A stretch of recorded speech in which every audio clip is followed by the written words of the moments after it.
They say a billionaire's life is the ultimate dream, but Theodore Spencer's world came crashing down, literally, when a helicopter malfunction sent him spiraling into the wilderness of uncertainty.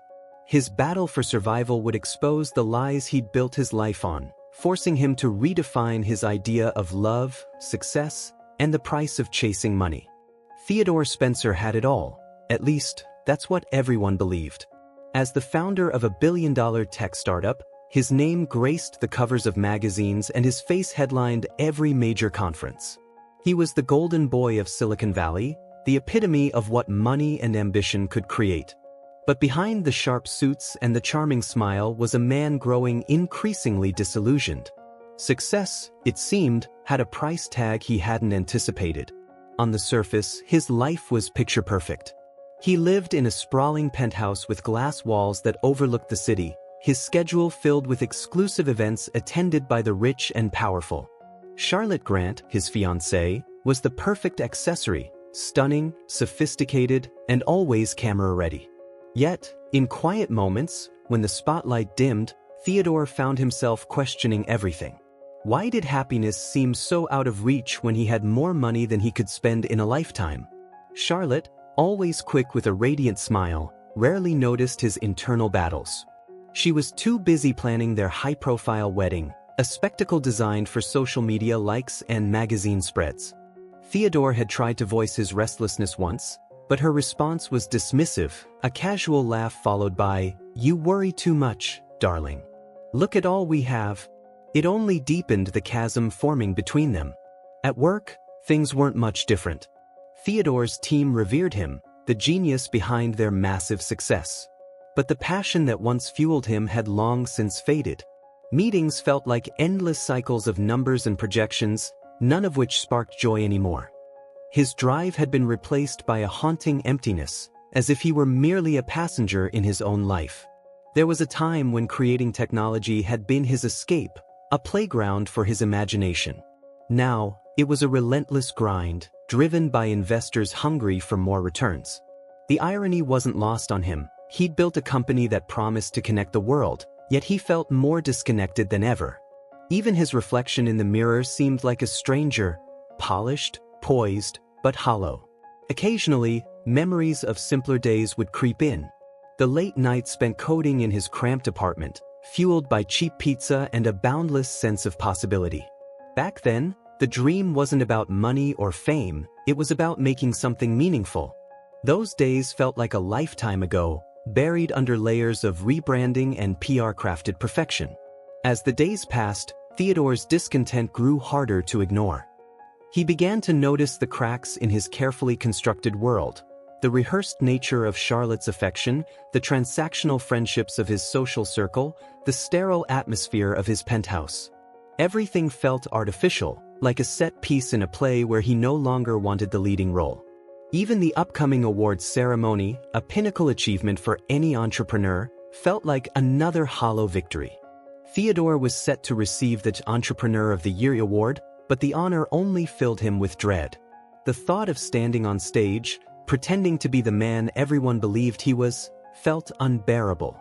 Yet he couldn't back out, not without raising questions he wasn't ready to answer. The night before the ceremony, Theodore stood by the floor-to-ceiling window of his penthouse, gazing at the city lights below. He could hear Charlotte's voice in the background, laughing over a phone call, likely discussing details for the event.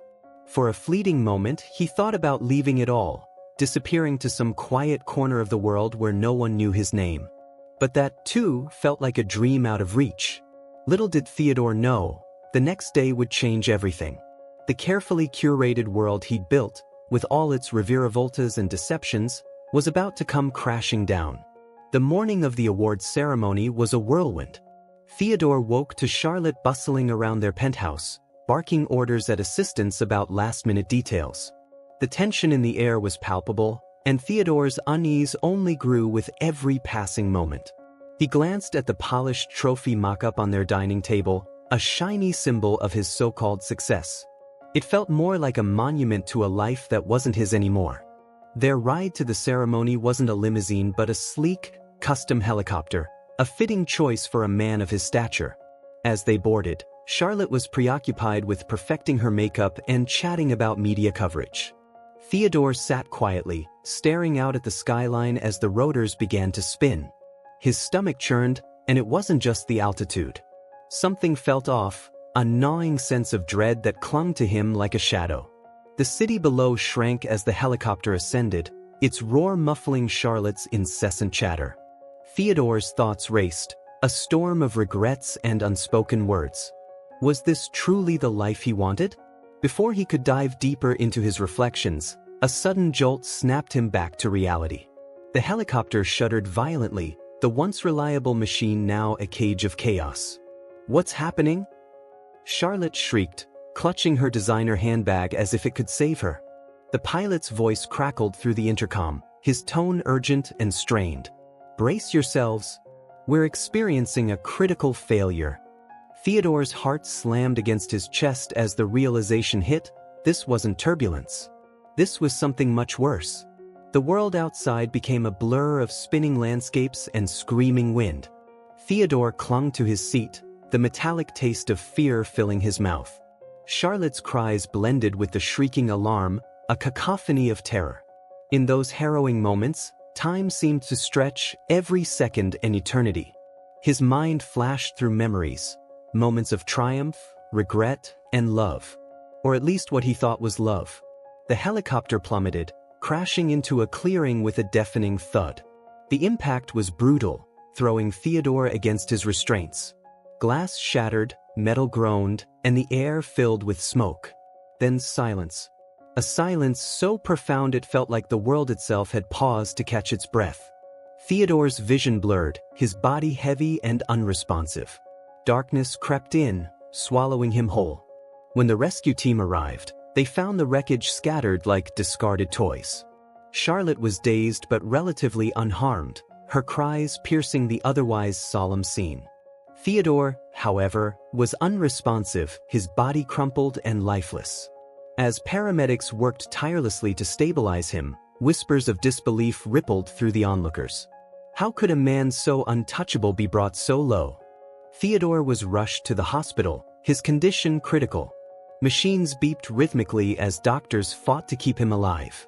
News of the accident spread like wildfire, headlines screaming about the billionaire's near-death experience. Social media lit up with speculation, sympathy, and scandal, while Charlotte made her first public appearance, tearfully recounting the ordeal to reporters. As Theodore lay in a coma, the world continued spinning, oblivious to the life hanging by a thread.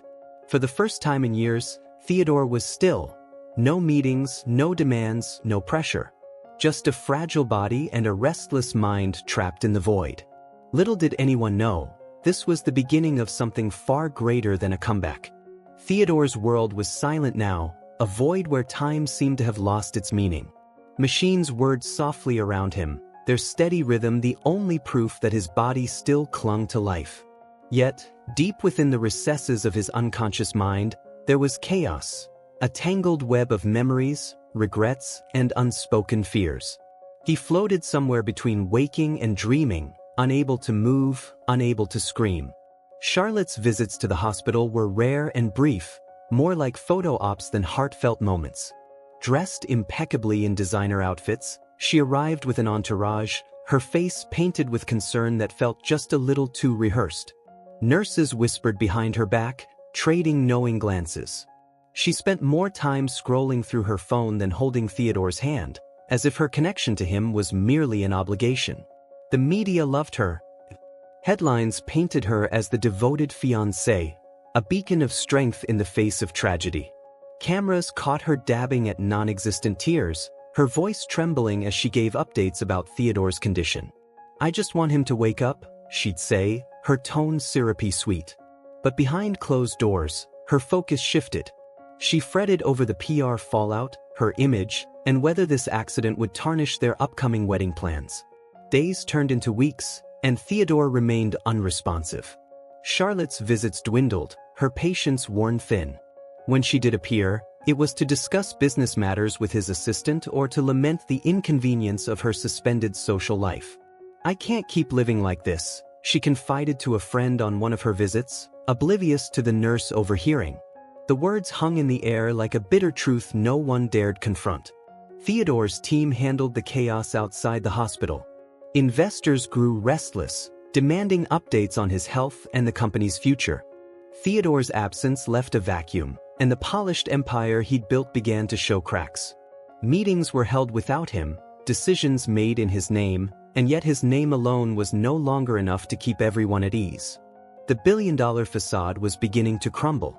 In the stillness of his hospital room, Theodore remained trapped. His mind was a storm of fleeting memories, voices that felt familiar yet distant. He could hear Charlotte's voice sometimes, crisp and detached, like a news anchor reporting on someone else's life. Other times, there was only silence, an emptiness so vast it felt suffocating. It was as if his soul was stuck at a crossroads, unsure of which way to go. The nurses, led by Ella Carter, became his true caretakers. Ella, in particular, noticed the tension whenever Charlotte visited. She saw the way Charlotte's eyes barely lingered on Theodore, her touch mechanical and cold. It frustrated her, but she held her tongue.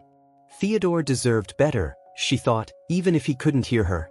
Still, she stayed professional, her only focus being his care. Behind the scenes, Charlotte began testing the waters of her public life again.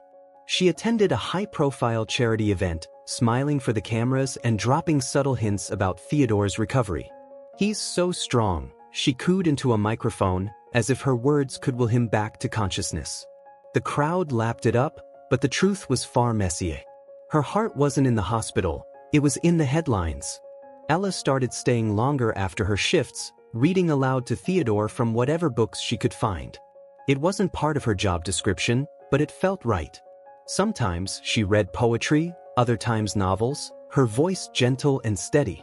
She didn't know if he could hear her, but something about those moments felt important, as if she were planting seeds in a barren field, hoping something would bloom. Theodore's body lay still, but somewhere deep inside, a flicker of awareness stirred. It wasn't strong enough to reach the surface, not yet. But it was there, a tiny ember waiting for the right moment to ignite. The world around him was moving on without him, but within the stillness, the first hints of change began to take root.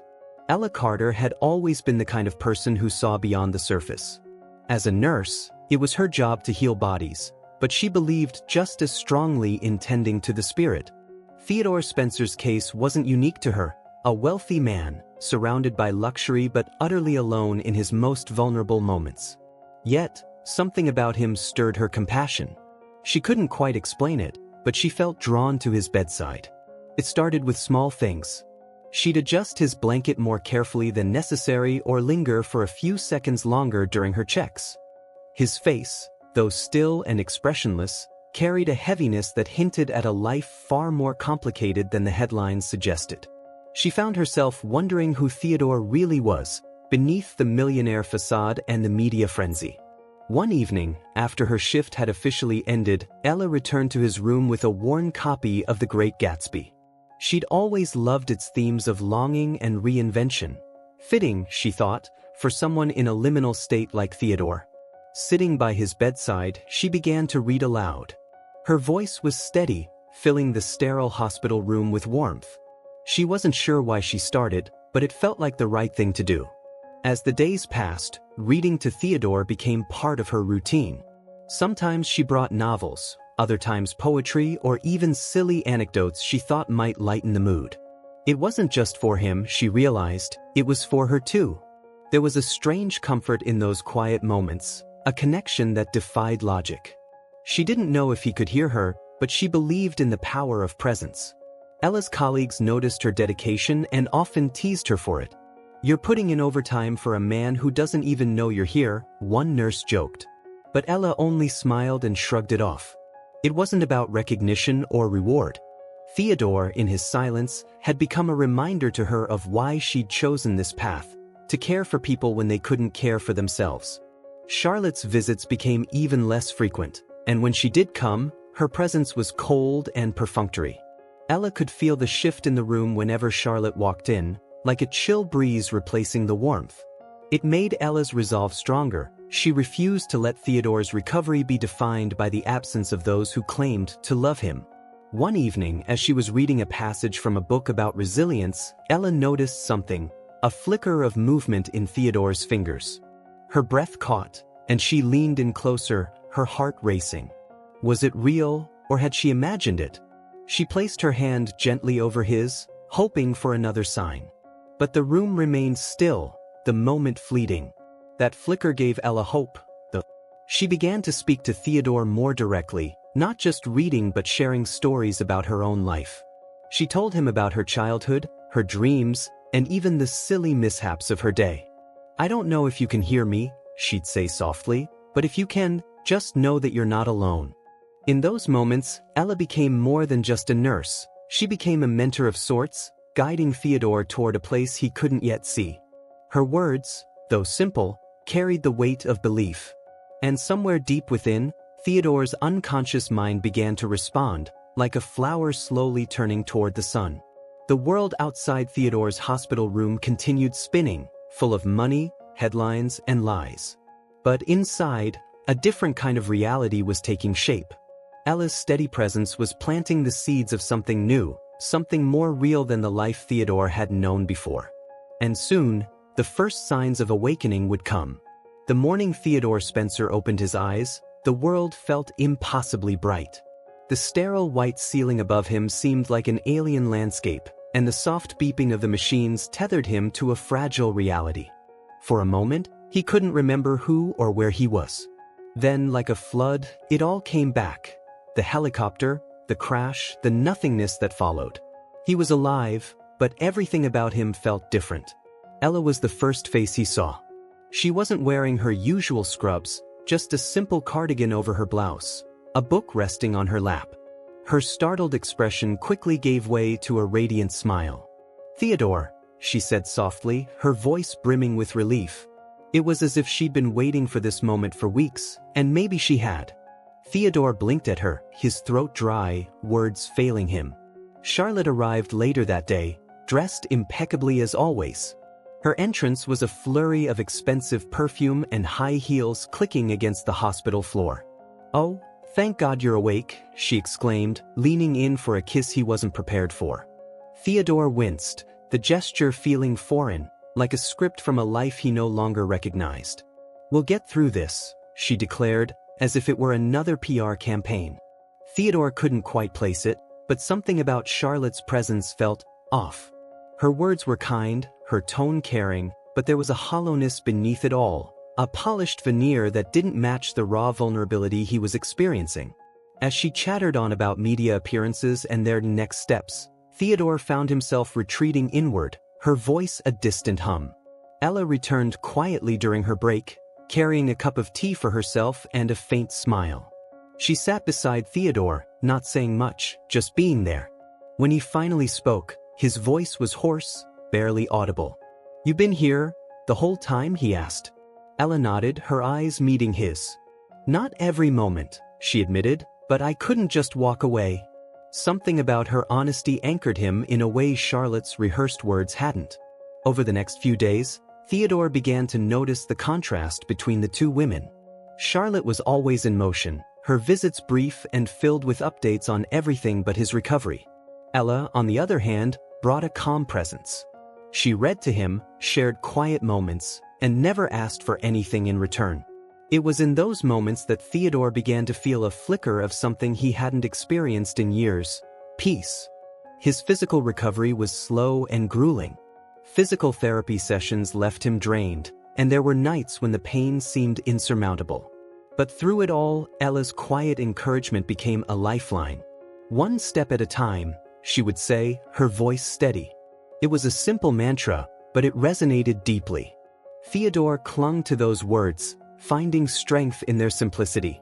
As he regained his strength, Theodore found himself reflecting on his old life. The relentless pursuit of money, the hollow victories, the relationships that felt more like transactions. He'd built an empire, but for what? The thought left a bitter taste in his mouth. It was a life he no longer recognized, a version of himself he wasn't sure he wanted to reclaim. One evening, after a particularly challenging therapy session, Theodore sat by the window of his hospital room, staring at the city lights. Ella had left a book on his bedside table, a small gesture that felt strangely intimate. He picked it up and thumbed through its pages, pausing on a quote she had highlighted. "In the midst of winter, I found there was, within me, an invincible summer." The words struck a chord he didn't fully understand yet. The world outside waited impatiently for Theodore's return. His name was still plastered across headlines, his investors eager for updates, his life frozen in the spotlight. But Theodore wasn't ready to step back into that world, not yet. Something was shifting inside him, a quiet revolution that would change everything. And he wasn't sure he wanted to stop it. Theodore's journey back to health wasn't linear. It was messy, painful, and filled with revelations that left him questioning everything he'd once held dear. The hospital became his arena for self-discovery, and each day brought new challenges. The grueling physical therapy sessions pushed him to his limits, forcing him to confront his own vulnerability. For a man who once prided himself on being invincible, the experience was humbling. Charlotte's visits became increasingly sporadic, and when she did appear, they were more about managing appearances than providing comfort. She spoke of upcoming events, the press inquiries, and how their story had captured hearts everywhere. Theodore listened silently, his growing frustration simmering beneath the surface. Her words felt like nails in the coffin of their relationship, each one reinforcing how little she understood him now. Ella, on the other hand, became his steady ally. She brought warmth and authenticity to the sterile hospital room, her presence a quiet reminder that not everyone needed something from him. She continued to read aloud, share small jokes, and cheer him on during his recovery milestones. Theodore began to look forward to her visits, the moments they shared like tiny lifelines in an otherwise chaotic existence. One afternoon, Charlotte arrived with a polished smile and a stack of magazines. "Look," she said, flipping through the glossy pages. "They're calling us the comeback couple. Isn't it wonderful?" Theodore stared at the articles, his face plastered next to hers, headlines spinning a narrative he didn't recognize. "Wonderful," he muttered, his voice flat. Inside, he felt the distance between them grow like a chasm. That night, Ella found him sitting by the window, the magazines scattered on the floor. "Rough day?" she asked, pulling up a chair. Theodore let out a dry laugh. "Depends on how you define rough." He gestured to the glossy covers. "Apparently, I'm part of a fairy tale." Ella picked up one of the magazines, her lips curving into a wry smile. "Doesn't look like any fairy tale I'd want to be in." Her words made him chuckle, a rare moment of lightness. The tests weren't only emotional. Theodore faced constant physical hurdles. He'd grown used to conquering obstacles with his intellect, but his body now felt like a stranger's. Every step was a battle, every ache a reminder of his fragility. Ella was there for those moments too, her encouragement unwavering. "You've come this far," she'd say. "What's one more step?" It wasn't just support, it was belief. Charlotte's insistence on returning to their high society life became an ongoing conflict. "We need to start planning the gala," she pressed during one visit. Theodore raised an eyebrow, his tone sharp. "I can barely walk, Charlotte. I think the gala can wait." She sighed dramatically, as if he were the unreasonable one. "It's not just about us, Theodore. It's about your image." The words stung more than he expected. Despite Charlotte's persistence, Theodore found solace in Ella's quiet strength. She never pushed, never demanded more than he was ready to give. Instead, she offered him space to process, to heal, to simply exist without the weight of expectations. Her presence became a refuge, a stark contrast to the relentless demands of his former life. The more time Theodore spent with Ella, the more he noticed her subtle ways of encouraging him to look inward. She asked questions that lingered in his mind long after she left. "What do you really want?" she'd asked one evening, her gaze steady. It was a deceptively simple question, but it unraveled something deep within him. What did he want? For the first time in years, he wasn't sure. As the days turned into weeks, Theodore realized that his recovery wasn't just about his body, it was about his soul. The tests he faced were reshaping him, revealing truths he'd buried beneath ambition and money. And while the world outside clamored for the old Theodore Spencer, he wasn't sure that man existed anymore. Not with everything he was beginning to see. Theodore's first steps out of the hospital felt like crossing into a new world. The air was colder, sharper, and the noise of the city seemed overwhelming after months of sterile silence. Yet, it wasn't just the physical discomfort that gnawed at him, it was the confrontation with his past. Every familiar sight brought a rush of memories, each one tinted with the realization that the life he had built was no longer one he recognized as his own. Returning to his penthouse felt like stepping into a museum dedicated to a stranger. The glass walls, the opulent furniture, the awards lining the shelves, it all felt hollow now, like relics of a life fueled by ambition rather than meaning. Charlotte had insisted on a welcome-home dinner, an elaborate event with their closest friends and business associates. But as Theodore sat at the head of the table, he felt more like an observer than a participant. The conversations buzzed around him, filled with mentions of money, market trends, and vacation plans. He caught glimpses of Charlotte's perfectly rehearsed laughter, her hand resting on his arm as if to remind everyone they were still the power couple they had always been. But every touch felt calculated, every word another reminder of the divide between them. Theodore's silence during the evening went unnoticed, his discomfort masked by the din of superficial chatter. Later that night, when the guests had gone and Charlotte retreated to their bedroom, Theodore found himself wandering through the penthouse. He stopped at a massive portrait of himself and Charlotte that hung in the hallway, a glamorous depiction of their engagement. It had once been a symbol of everything he thought he wanted. Now it felt like a mockery. He stared at his painted smile, searching for the man he used to be, but all he saw was a stranger. In the days that followed, Theodore began to explore his old routines with new eyes. He attended meetings, reviewed company updates, and engaged with his executive team. But the spark that had once driven him was gone. The discussions felt empty, the decisions transactional. He started to notice the cracks in his empire, the strained relationships, the compromises he had made for the sake of growth, the human cost of his ambition. Ella's presence lingered in his mind, her words replaying like a gentle refrain. What do you really want? It wasn't just about the company or the money, it was about who he wanted to be. For years, Theodore had chased success as if it were the ultimate answer, but now he realized it had only led him further from himself.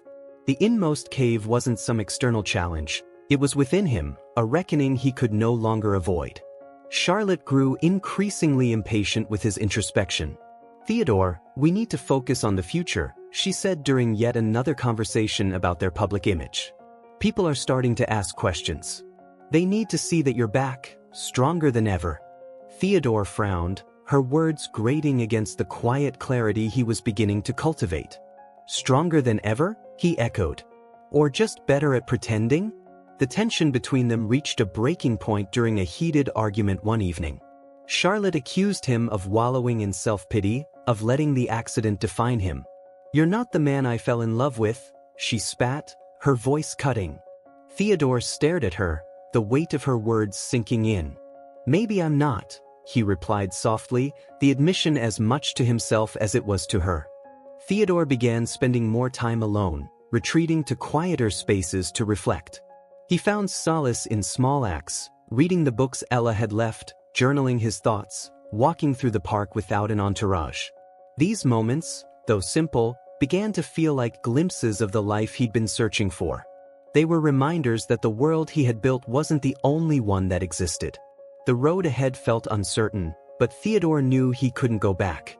The inmost cave wasn't just about confronting his past, it was about finding the courage to let go of it. And while the shadows of doubt still lingered, there was a flicker of hope guiding him forward. Somewhere, buried beneath the weight of his old life, was the man he was meant to become. The confrontation with Charlotte came to a head one evening, a storm of truths that could no longer be ignored. They stood in the middle of the penthouse, voices echoing off the cold, glass walls. Charlotte's frustration boiled over, her perfectly composed exterior cracking. Do you even want this life anymore? She demanded, her arms crossed tightly. Do you even want me? Her words hung in the air, sharp and demanding. Theodore hesitated, his chest tightening as he searched for the answer. He looked at Charlotte, at her perfectly styled hair, her designer dress, and the defiance in her eyes. "I don't know," he admitted, his voice quiet but steady. It wasn't the answer she wanted, and it wasn't the one he wanted to give, but it was the truth. For the first time, Theodore allowed himself to feel the weight of that honesty. Charlotte's expression shifted from anger to disbelief, then to cold resolve. "I've sacrificed so much for you," she said, her voice trembling with emotion. "I stood by you through everything, and now you're just going to throw it all away?" Theodore shook his head, the words she spoke cutting deep but not enough to sway him. "I'm not throwing anything away," he said. "I'm trying to find myself again." The argument ended not with a dramatic resolution, but with a heavy silence.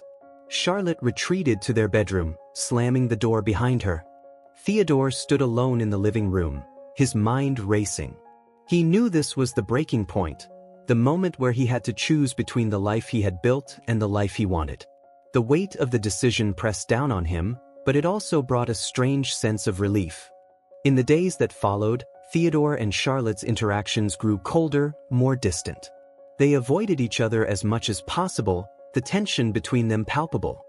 Theodore found himself spending more time outside the penthouse, wandering through the city and seeking refuge in quieter spaces. He started visiting the hospital again, not as a patient but as someone searching for clarity. Ella greeted him warmly when she saw him in the hospital hallway. "Back so soon," she teased, her smile soft but genuine. Theodore smiled back, the tension in his chest easing for the first time in days. "I needed some perspective," he admitted. They walked together to the hospital's small courtyard, the conversation flowing easily between them. It was a stark contrast to the strained exchanges he'd had with Charlotte. As they sat on a bench surrounded by blooming flowers, Theodore opened up in a way he hadn't before. He spoke about the crash, about the emptiness he'd felt even before the accident, and about his doubts regarding his life with Charlotte. Ella listened without judgment, her presence grounding him. "Sometimes, breaking things is the only way to rebuild," she said gently. Her words lingered, planting a seed of courage in Theodore's heart. Theodore returned to the penthouse that evening with a newfound resolve. He found Charlotte in the living room, scrolling through her phone. "We need to talk," he said, his voice steady. Charlotte looked up, her expression wary. What followed was a conversation that was as painful as it was necessary. Theodore admitted that their relationship had become more about appearances than love, more about convenience than connection. Charlotte didn't take it well. She accused him of being selfish, of ruining everything they had worked for. But Theodore held his ground. "Maybe we both deserve more than this," he said softly. His words weren't meant to hurt, but to release them both from a bond that had long since frayed. By the end of the conversation, Charlotte left the penthouse, slamming the door behind her for the last time. The silence that followed was heavy, but it wasn't the suffocating kind he had grown used to. It was a silence filled with possibility, with the echoes of a life waiting to be rediscovered. Theodore stood by the window, looking out at the city lights, and for the first time in years, he felt a sense of peace. It wasn't the end of the ordeal, but it was a step forward, a small victory on the road to becoming the man he wanted to be. In the weeks that followed Charlotte's departure, Theodore found himself exploring the uncharted territory of his newfound independence. The penthouse felt different now, quieter, freer, and most importantly, he began to remove the reminders of his old life piece by piece. The extravagant portrait of him and Charlotte was the first to go, replaced by a simple photograph of a sunset he had taken years ago, back when life was about moments rather than appearances. Theodore's days became a mix of physical recovery and emotional reflection. He spent mornings in therapy, pushing his body further than he thought possible, and afternoons walking through parks, discovering parts of the city he'd never noticed before. Ella's words often replayed in his mind. Breaking things is the only way to rebuild. And rebuild he did, starting not with his company or reputation, but with himself. He began visiting the hospital more regularly, not as a patient but as a volunteer. Ella had encouraged him to share his story with others recovering from trauma. At first, the idea terrified him. Vulnerability wasn't something he was used to. But the first time he spoke to a room of patients, something shifted. Their gratitude, their understanding, and their strength mirrored back to him the resilience he was only beginning to discover in himself. Ella continued to be a steady presence in his life. Their connection grew in the quiet spaces they shared, moments filled with laughter, thoughtful conversations, and an easy camaraderie that felt unlike anything Theodore had experienced before.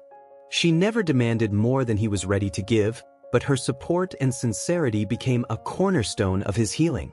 It was through her that he started to see the possibility of love that wasn't transactional, but genuine. One evening, after a particularly long day, Theodore found himself sitting with Ella in the hospital courtyard. The sun was setting, casting a warm, golden glow over the flowers. "I don't think I've ever thanked you," he said, his voice tinged with emotion. Ella looked at him, her expression soft. "You don't need to," she replied. "You've done the hard part. You chose to change." But Theodore shook his head. "You made me believe I could." Their friendship deepened into something more without either of them forcing it. It was in the little things. How Ella would instinctively reach for his hand when she sensed his hesitation, or how Theodore would bring her coffee during her shifts, just the way she liked it. It wasn't grand gestures or sweeping declarations, but a steady, growing connection that felt real and unshakable. Theodore also began to approach his work differently. His meetings were no longer about endless growth and profit margins. He wanted his company to stand for something more than money. He proposed new projects aimed at social impact, initiatives to bring technology to underserved communities, to support mental health resources, and to create opportunities for young innovators. His board of directors resisted at first, but Theodore was firm. "If we're not making the world better, then what's the point?"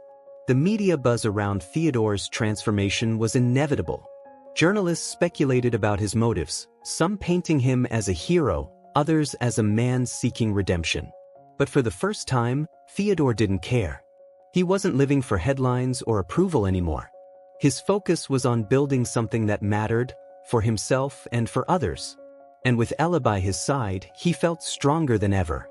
One night, Theodore invited Ella to his penthouse for dinner, a simple meal he had cooked himself, a far cry from the lavish catering Charlotte used to order.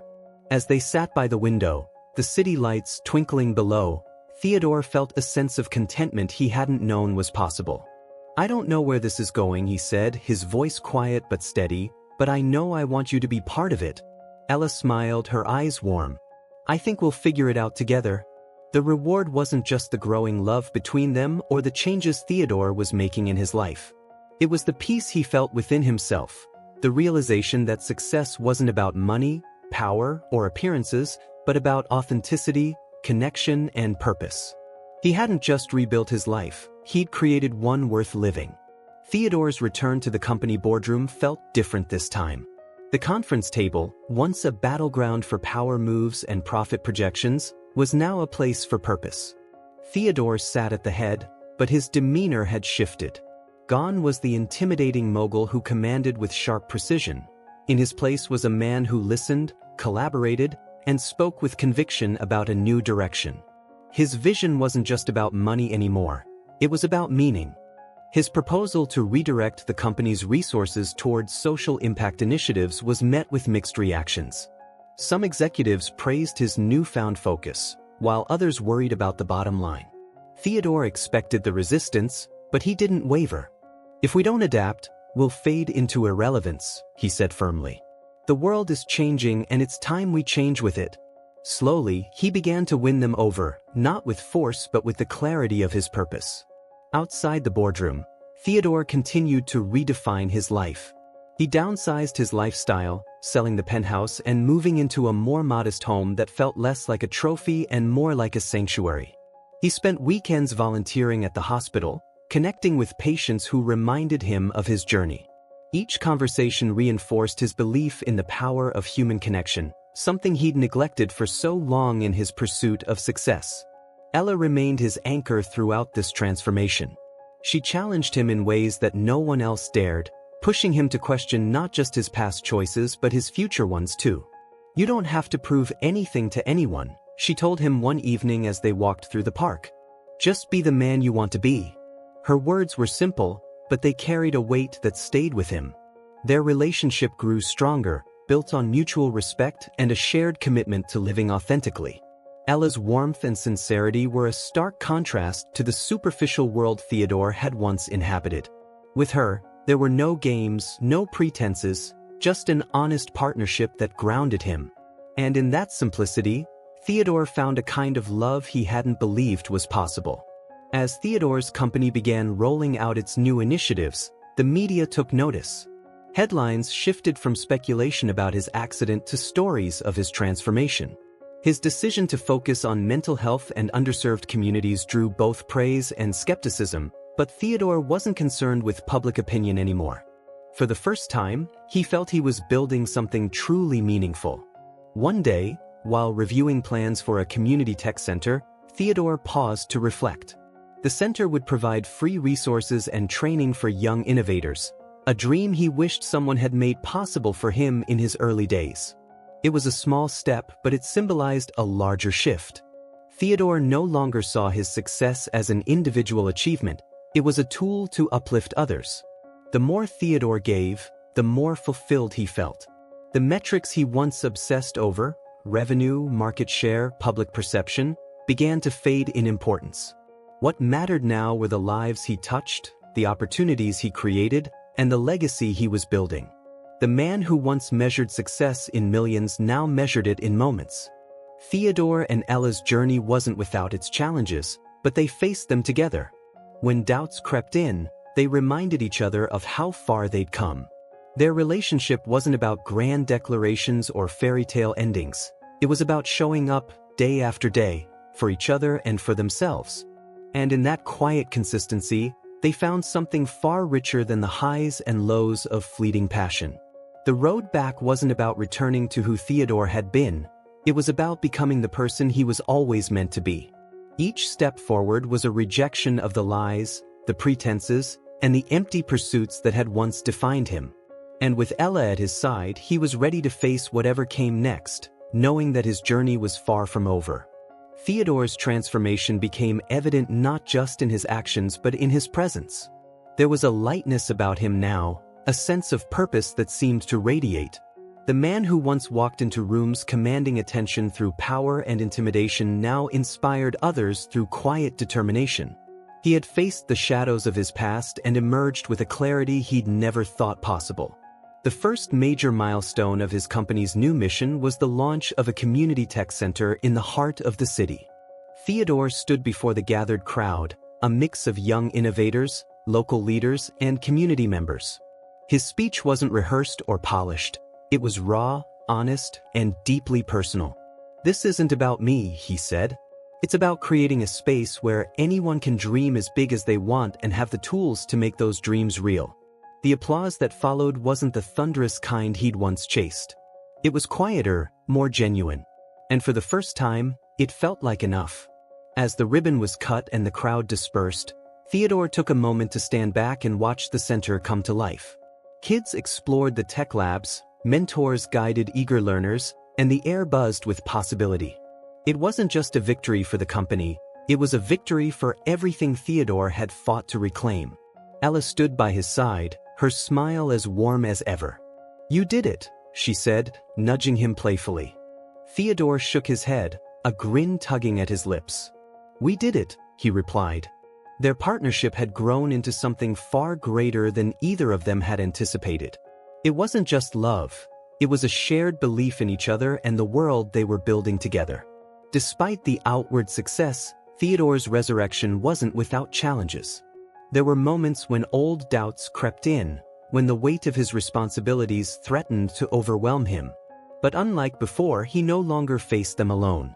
Ella's unwavering support and the purpose he'd found in his work became his anchors, grounding him when the storms of life threatened to return. His relationship with Charlotte, though distant, had also shifted.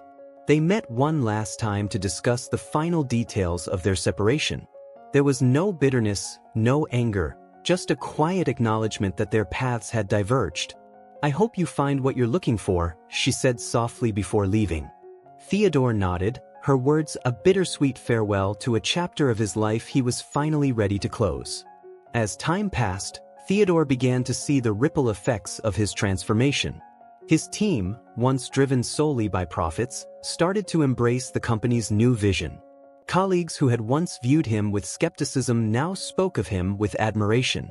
Investors, though initially hesitant, began to see the long-term value of the changes he was making. Theodore wasn't just resurrecting his company, he was reshaping its soul. One evening, as Theodore and Ella strolled through the park, he paused to reflect.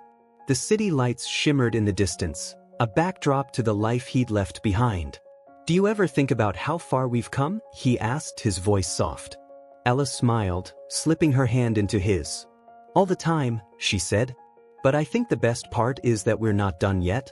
Her words echoed in his heart as they continued walking, their steps in sync. Theodore realized that resurrection wasn't about erasing the past, it was about rising from it, stronger and wiser.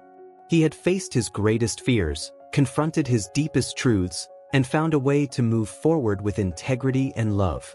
And for the first time in years, he felt truly alive.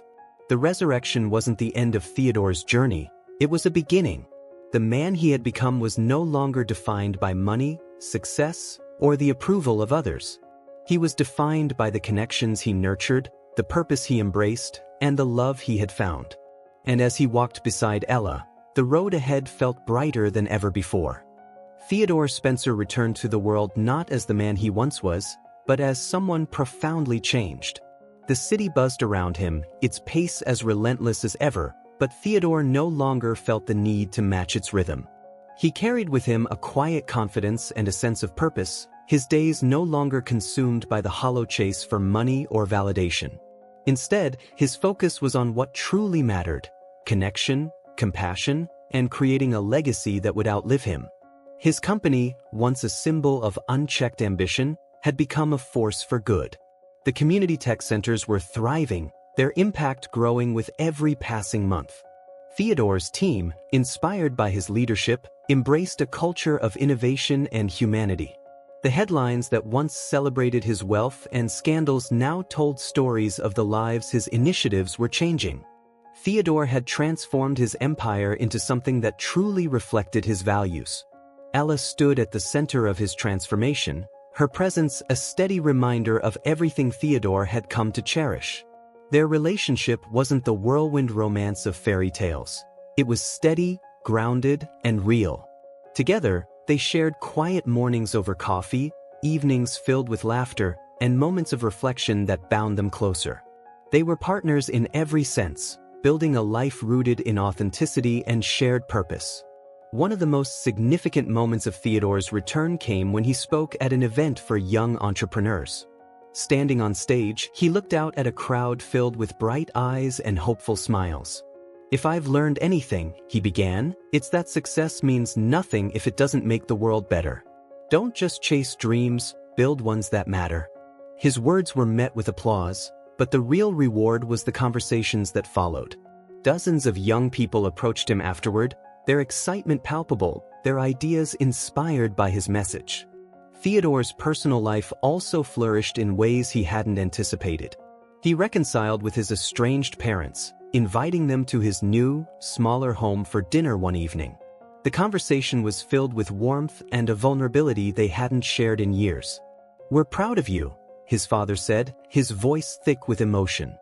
Theodore nodded, unable to find the words to express just how much those four simple words meant to him. The world continued to test him. Business challenges, media scrutiny, and moments of self-doubt still arose. But Theodore faced them with a resilience he hadn't known he possessed. The man who had once been defined by reviravoltas, past mistakes, and lies was now guided by clarity and purpose. And with Ella at his side, he felt equipped to handle whatever came next. Their love, like everything else in Theodore's new life, was built on a foundation of trust and mutual respect. They supported each other's dreams, celebrated each other's victories, and faced each challenge together. One evening, as they walked hand in hand through the park, Theodore turned to Ella and said, "I've spent so much of my life chasing what I thought I needed. But with you, I finally feel like I've found what I was looking for all along." Ella smiled, her hand tightening around his. "You've built something beautiful, Theodore. Not just with the company, but with yourself." Her words filled him with a quiet pride, not the ego-driven satisfaction he once sought, but the kind that came from knowing he was living a life of substance and meaning. Theodore's return wasn't about reclaiming his old life, it was about creating a new one. The elixir he brought back wasn't just for himself, it was for everyone whose lives he touched. Through his work, his relationships, and his journey, he showed that transformation wasn't just possible, it was necessary. And in doing so, he proved that even the most broken paths could lead to something extraordinary. As Theodore and Ella stood on the balcony of their home one evening, the city lights stretching out before them, he felt a profound sense of peace. "This is just the beginning," he said softly, his gaze fixed on the horizon. Ella leaned into him, her head resting on his shoulder. "And I can't wait to see where it leads," she replied. Together, they watched the world, ready to embrace whatever came next.